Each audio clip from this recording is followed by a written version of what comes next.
আচ্ছা, এখানে কি কি আছে এখানে? আপনি কি বলতে মানে জিজ্ঞেস করছেন? মানে এই জঙ্গলের মধ্যে কি কি জীবজন্তু আছে সেটাই আমি আর কি জানতে চাইছি। জঙ্গলের মধ্যে অনেক রকমের বিভিন্ন রকমের পাখি আছে এবং জীবজন্তু রয়েছে। পাখিদের মধ্যে অনেক রকম পাখি আছে হুম, যেগুলো আজ 10 বছর আগে ছিল না, সেগুলো আরও আবার বেড়েছে, কোথার থেকে এসেছে। হুম, তারপর আপনার এখানে বিষধর সাপ তো আছে, অজগরও আছে নদী থেকে সামনে। আচ্ছা, তারপরে আপনার প্র্যাকটিক্যাল কবরা, চিতি সাপ, হ্যাঁ, এ ধরনের নানান বিষাক্ত সাপ এবং নির্বিষ সাপও আছে। হ্যাঁ। এবং আর অনেক সময় নেকড়ে বাঘও দেখা যায়, যেটা আমরা অনেক সময় কম মাত্রায় দেখা যায়, আগে দেখা যেত প্রচুর। শিয়াল প্রচুর রয়েছে আপনার। নেকড়ে বাঘ কি এরকম দেখা যায়? নেকড়ে মানে কি বাঘ, বড় বড়? হ্যাঁ, বড় বড় দেখা যায় আপনার, বড় বড় আচ্ছা, রয়েছে। আচ্ছা, আচ্ছা। আর শিয়ালের প্রজাতি তো আছে আপনার, তার সঙ্গে আপনার বন শুয়োর আছে, হুম। গিলহারি আছে। গ্লারি মানে ওটা?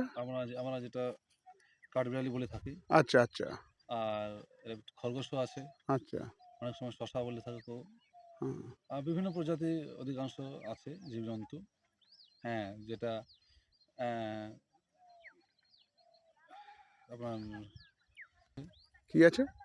লিজেট আছে, আচ্ছা, আমরা ছোট গুই সাপ বলে থাকি। আচ্ছা, আচ্ছা, আচ্ছা। আর ট্যারান্টুলা আছে বিষাক্ত। তার মানে হ্যাঁ, রাতের দিকে এই জায়গাটা আসা খুবই মানে খতরনাক টাইপের। হ্যাঁ, আমাদের সকলের খতরনাক নয়, যারা বাহির থেকে আসেন তারা, তাদের জন্য এটা হ্যাঁ, একটু অসুবিধা, তারা ভয় পেতে পারে। আমাদের জন্য না, আমরা সবসময় রয়েছি। এমনকি শিয়াল তো বেশি অনেক সময় দেখা হ্যাঁ। যায় ঘরের মধ্যে মানে চলে নেকড়ে আসে। বাঘের দিক দিয়ে নেকড়ে হ্যাঁ, বাঘের নেকড়ে নেকড়ে বাঘ। বাঘ সব সময় দেখা যায় না, হ্যাঁ। নেকড়ে বাঘ সবসময় যখন দেখা যায়। দেখা যায় মানে কি হ্যাঁ, আপনাদের তো ওইটা তো ভয় লাগে তো নেকড়ে হ্যাঁ, বাঘকে? ভয় লাগে তো, কিছু কিছু সময় ওরা মানুষ দেখলে সাইড থাকে। আচ্ছা, হ্যাঁ, আচ্ছা। সেরকম কিছু ভয়ের কারণ নেই, মানুষ দেখলে ভয় লাগে। বাকিটা তো শুনলেন। আমরা এমন একটা জঙ্গলের ভেতরে এসেছি, সেখানে অজগর সাপ থেকে নেকড়ে বাঘ থেকে সমস্ত জীবজন্তু। জীবজন্তুর প্রজাতি এখানে আছে।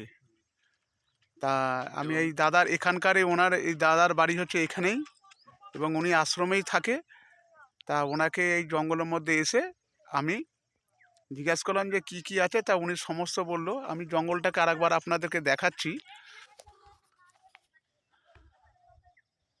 এই জঙ্গলে তো কিছুটা অংশ দেখালাম, জঙ্গলে আরো গভীরতা রয়েছে, তাই এই নদীর তীরে আপনাকে দেখালাম। নদীর তীরে অনেক মাছও রয়েছে, আপনার বিভিন্ন পাখি রয়েছে, যেটা এই আমরা এই অনেক জঙ্গল সময় এই সাইবেরিয়া হাঁস জঙ্গলটা বলে থাকি।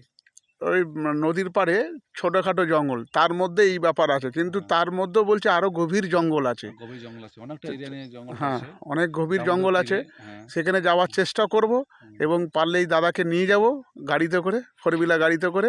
সেখানে নিয়ে গিয়ে সেই জঙ্গলেরও চেষ্টা করব দর্শন করার। হুম।